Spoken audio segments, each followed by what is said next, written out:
Hello everyone.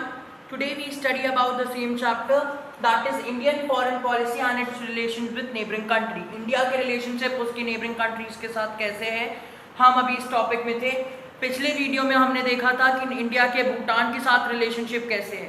अब हम देखेंगे कि इंडिया के पाकिस्तान के साथ रिलेशनशिप कैसे है। ठीक है, आज we all know that India और पाकिस्तान के रिलेशनशिप कभी भी अच्छे नहीं रहे हैं। ठीक है, थोड़ा सा हिस्टोरिकली जाते हैं।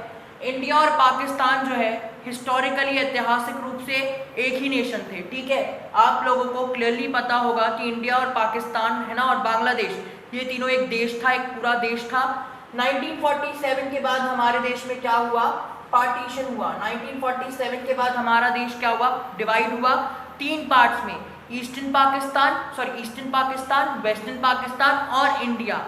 ठीक है, वेस्टर्न पाकिस्तान जो आपका पाकिस्तान है, उस पाकिस्तान के साथ हमारे हिस्ट्री और ज्योग्राफी कॉमन है। ठीक है, उसकी एक रिवर है जिसका नाम है Indus river, which is a life line of Pakistan. ठीक है, अब जैसे ही हमारा देश और पाकिस्तान आज़ाद हुआ, 14 अगस्त को पाकिस्तान आज़ाद हुआ, 15 अगस्त को हमारा देश आज़ाद हुआ। ठीक है, जैसे ही भारत आज़ाद हुआ, भारत के आज़ाद होने के बाद पाकिस्तान और भारत के रिलेशनशिप अच्छे नहीं रहे। किस किस बेसिस में नहीं रहे, वाटर डिस्प्यूट्स हुआ, इंडस वाटर को लेकर इंडिया और पाकिस्तान के बीच में डिस्प्यूट हुआ, number 1।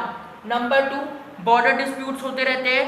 Kashmir is one of the major issue between Pakistan and what, India. ये डिस्प्यूट्स हमेशा बॉर्डर डिस्प्यूट्स होते हैं। पाकिस्तान कई बार आर्म्स अटैक करता है इंडिया के ऊपर, और जस्ट बिकॉज ऑफ कश्मीर 4 बार पाकिस्तान ने भारत की आर्मीज और इंडिया की बॉर्डर्स पर अटैक करे हैं। 1947 अक्टूबर में इंडस वाटर को लेकर, 1947 अक्टूबर में कश्मीर को लेकर इंडिया और पाकिस्तान के बीच में बहुत छोटा सा प्रॉक्सी वार हुआ था। ठीक है, बाद में इंडियन आर्मी के कारण ये जो वॉर था वो विड्रॉन हुआ, ठीक हो गया, और हम दोनों तरफ से कोई ऐसा खास रिजल्ट नहीं रहा। बट हाँ, हम लोगों का बहुत ज़्यादा पावरफुल होने के कारण हम लोगों ने इस विद्रोह को या इस रिवॉल्ट को या इस वॉर को खत्म कर दिया। 1965 में क्या हुआ, इंडस वाटर डिस्प्यूट। वैसे हुआ 1961 में था, 65 में वैसे वॉर हो चुका है, जब चाइना के साथ हमारे वॉर्स शुरू हुए थे 1961 में। 1965 में इंडस वाटर डिस्प्यूट को लेकर भी वॉर हुआ, युद्ध हुआ। इसमें भी पाकिस्तान और इंडिया की पावरफुल होने के कारण, आर्मी के पावरफुल होने के कारण भी 1965 के डिस्प्यूट्स में भी कोई रिजल्ट नहीं निकला और पाकिस्तान हार गया। 1965 में फिर एक ट्रीटी साइन हुई, Indus water treaty, world bank के मेडिएशन से। और इस ट्रीटी के कारण क्या हुआ, ये दोनों देशों के बीच में ये हुआ कि जो इंडस का वाटर है उसको इंडिया नहीं रोकेगा, इंडस के वाटर को जाने देगा पाकिस्तान, ताकि पाकिस्तान के जो लोग हैं है ना सरवाइव कर पाए, क्योंकि जो इंडस रिवर है वो is the sole river of Pakistan. उसकी कई सारी ट्रिब्यूटरीज हैं, उसी की मदद से जो है वो क्या होता है, पाकिस्तान में वाटर सप्लाई होता है। ठीक है, तो इंडस वाटर ट्रीटी साइन हुई। 1971 में बांग्लादेश बनाने के लिए इंडिया ने बांग्लादेश मतलब कि ईस्ट पाकिस्तान का सपोर्ट किया। ठीक है, बांग्लादेश बनाने के लिए ईस्ट पाकिस्तान का सपोर्ट किया। तो 1971 में बांग्लादेश बन गया। ईस्ट पाकिस्तान से वो पाकिस्तान किस में कन्वर्ट हो गया, बांग्लादेश में। उस समय जो वेस्ट पाकिस्तान था, मतलब आज का पाकिस्तान, उसके साथ हमारी युद्ध हुए 1971 में। Indira Gandhi that time the prime minister of India. Okay, 1999 में वॉर हुआ। ठीक है, कारगिल वॉर 1999 में हुआ, जिसमें बहुत सारे सोल्जर्स भारत के मारे गए, पर उसके बावजूद हम इस वॉर को जीते, है ना। कारगिल वैली को कवर कर लिया था, है ना, पूरे रेंज को कवर कर लिया था किसने, पाकिस्तानीज ने, जिसके कारण क्या हुआ, कई सारे हमारे सोल्जर्स मारे गए और बहुत सारे सोल्जर्स की डेथ हो गई। सबसे ऊपर हाइट का जो चोटी रहती है, जो पीक रहती है, उस पीक में खड़े होकर जो सोल्जर्स को है पाकिस्तानी मारे जा रहे थे। ठीक है, सोल्जर्स ने कैसे भी करके कई महीनों तक कैसे भी करके कई लोगों ने अपनी जान गंवाई और कैसे भी करके इस पीक को कवर किया, ताकि हम क्या कर सके, डिफेंस पर्पज से इसको क्या कर सके, अपने पास ही रख पाए, क्योंकि ये इंडिया का ही था। पाकिस्तान ने इसमें जबरन बेफालतू में फोर्सफुली कब्जा किया था। ठीक है, अब आते हैं आपके नेक्स्ट में। यहाँ तक समझ में आया। इन 4 वार के कारण क्या हुआ, पाकिस्तान और इंडिया के बीच में पॉलिटिकल डिफरेंसेस, मतलब कि अच्छे रिलेशनशिप नहीं रहे। रिलेशनशिप क्या होते गए, खराब होते गए। क्या हुआ, पॉलिटिकल, अब खराब तो हो रहे थे, पर इंडिया ने पूरी कोशिश करी कि इस रिलेशनशिप को हम क्या कर सके, अच्छे बना पाए। तो इंडिया और पाकिस्तान ने, मोस्टली इंडिया ने ये डिसाइड किया कि हम क्या करेंगे, आपस में पॉलिटिकल, इकोनॉमिकल, कल्चरल और कल्चरल एक्सचेंज करते रहेंगे। मतलब कि हमारे देश के कुछ स्टूडेंट्स आपके देश में जाएंगे, कोई भी कल्चरल प्रोग्राम होता है जैसे कि अभी कई सारे साउथ फेस्ट होते हैं यूनिवर्सिटीज़ के, बहुत सारे साउथ फेस्ट होते हैं, साउथ एशियन यूनिवर्सिटी फेस्टिवल, जिसमें कॉलेजेस के स्टूडेंट्स आते हैं और वो पार्टिसिपेट करते हैं डांस में। तो कभी वो पाकिस्तान में होता है, कभी इंडिया में, कभी अलग अलग स्टेट्स में एशिया के, ठीक है। तो पाकिस्तान में भी होता है, जिसके चलते क्या इंडिया के जो स्टूडेंट्स हैं वो वहाँ जाके परफॉर्मेंस देते हैं। तो इससे क्या होता है, कल्चरल एक्सचेंज हो रहा है इंडिया और पाकिस्तान के बीच में। बहुत सारे ट्रेड वगैरह भी हुए इंडिया और पाकिस्तान के बीच में। ये अभी बहुत सारे ट्रेड्स भी हुए, बहुत सारे एक्टर्स जो है वो इंडिया में आके पाकिस्तान के काम कर रहे हैं, इंडिया के बहुत सारे एक्टर्स पाकिस्तान में जाके काम करते हैं। सलमान खान जो है वो बहुत फेमस है पाकिस्तान में, शाहरुख खान भी बहुत फेमस है, बहुत सारे एक्टर्स जो है इंडिया के, है ना, ज़रूरी नहीं मुस्लिम एक्टर्स, हिंदू एक्टर्स भी बहुत ज़्यादा फेमस है, ठीक है, Ranbir Kapoor and all that. तो ये जो एक्टर्स हैं इंडिया के वो बहुत ज़्यादा फेमस है, और कई बार ऐसा होता है कि उनके शूटिंग के लिए भी वो जाते हैं। तो कल्चरल एक्सचेंज होता रहता है इंडिया और पाकिस्तान के बीच में, ट्रेड भी होता है, और ऐसा कोई डिस्प्यूट, ऐसा कोई भी कॉन्स्टिट्यूशन में नहीं लिखा है कि इंडिया और पाकिस्तान के लोग आपस में शादी नहीं कर सकते। तो मैरिटल रिलेशनशिप भी स्टैब्लिश होते हैं, है ना, ठीक है। कई बार समझ लो किसी पाकिस्तान का भाई, समझ लो एक फैमिली का एक लड़का पाकिस्तान में रहता हो, एक इंडिया में, तो वो आपस में एक दूसरे के साथ क्या कर सकते हैं, एक्सचेंज कर सकते हैं। ये ऑन पेपर है। प्रैक्टिकली क्या होता है, सुनो, इंडिया ने बैन कर दिया है पाकिस्तानी एक्टर्स को इंडिया में आना। क्यों? क्योंकि बॉर्डर्स में हमारे डिस्प्यूट हो रहे हैं, जिसके कारण क्या हो रहा है, बहुत सारी प्रॉब्लम क्रिएट हो रही है। इंडिया ने बहुत सारे ट्रेड और रेलवेज बंद कर दिए हैं, इंडिया ने बाइकआउट कर दिया है पाकिस्तान को, इंडिया ने पाकिस्तान को बैन कर दिया है ट्रेड के लिए, कॉमर्स के लिए, इसलिए क्योंकि पाकिस्तान जो है वो कंटिन्यूसली टेररिस्ट एक्टिविटी करते रहता है, जिसके कारण इंडिया हमेशा पाकिस्तान की टेररिस्ट एक्टिविटी के खिलाफ रहता है। और इसलिए अब के टाइम पे इंडिया थोड़ा सा स्ट्रिक्ट हो गया है पाकिस्तान के साथ, और इंडिया बहुत स्ट्रिक्ट एक्शन भी लेता है पाकिस्तान के खिलाफ, ठीक है। न्यूक्लियर वेपन है इंडिया और पाकिस्तान दोनों के पास।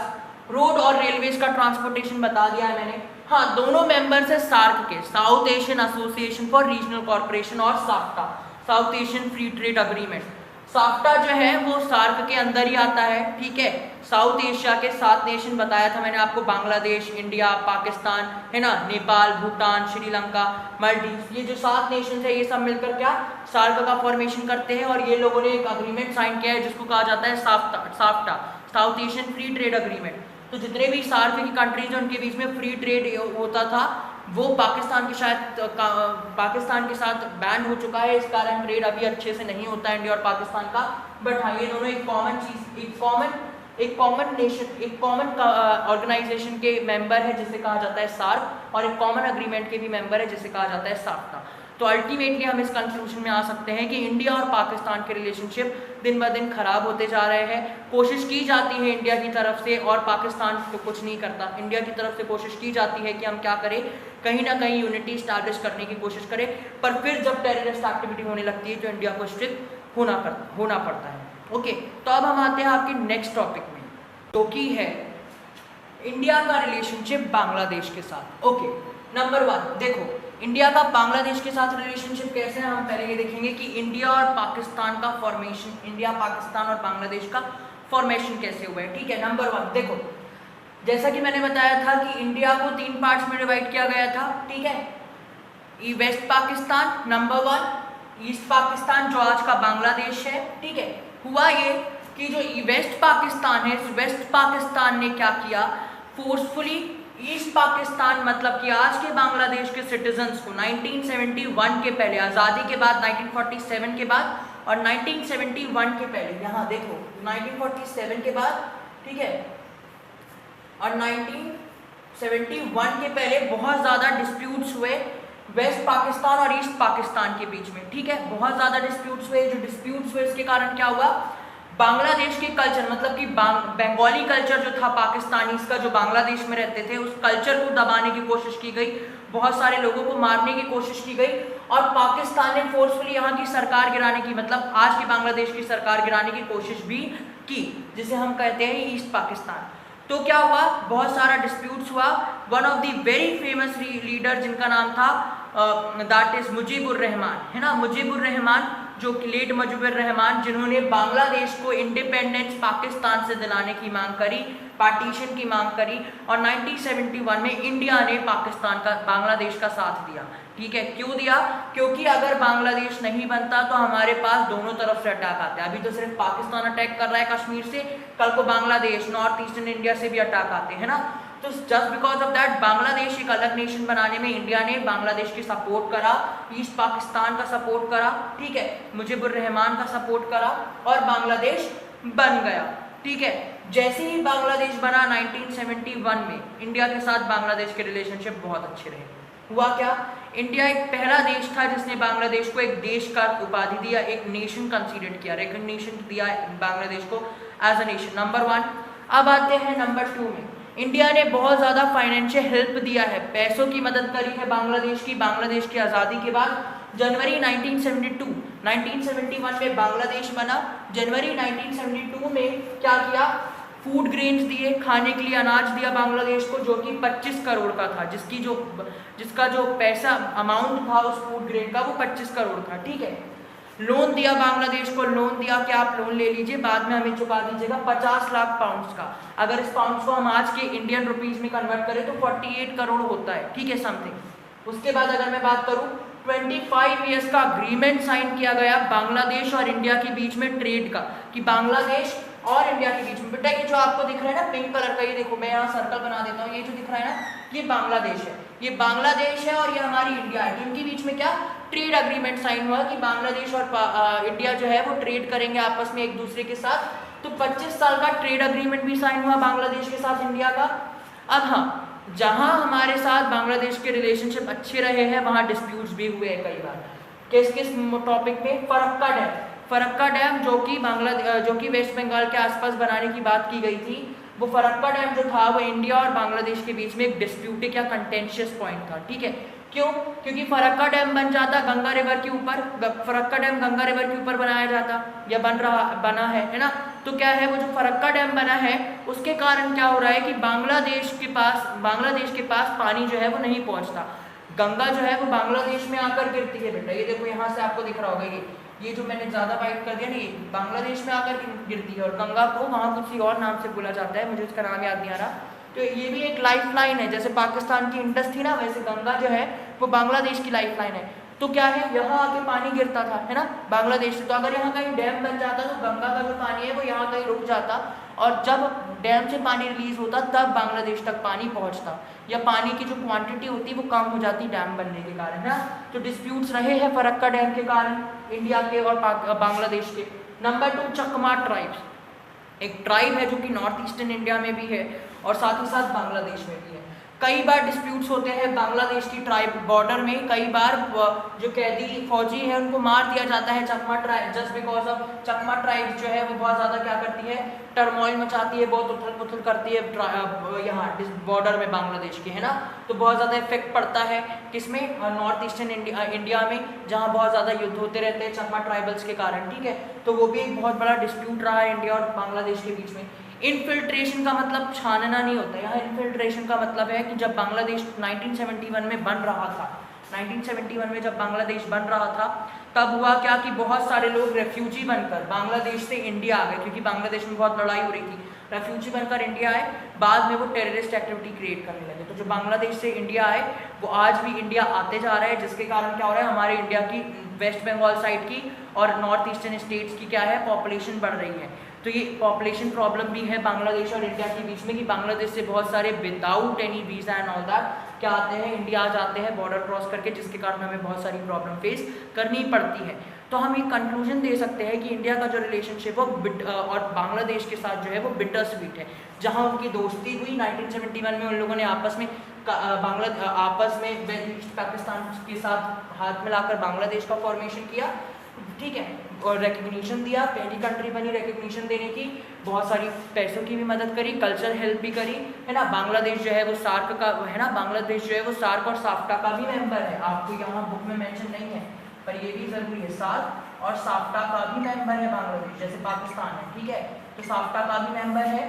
तो ट्रेड भी होते रहे, बहुत सारे ट्रेड हुए, 25 सालों का ट्रेड अग्रीमेंट रहा है।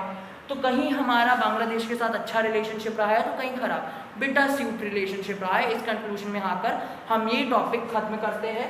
अब हम आपके नेक्स्ट वीडियो में डालेंगे 2 और नेशंस, श्रीलंका और मालदीव्स, उसके बाद आपका चैप्टर खत्म होगा। Thank you.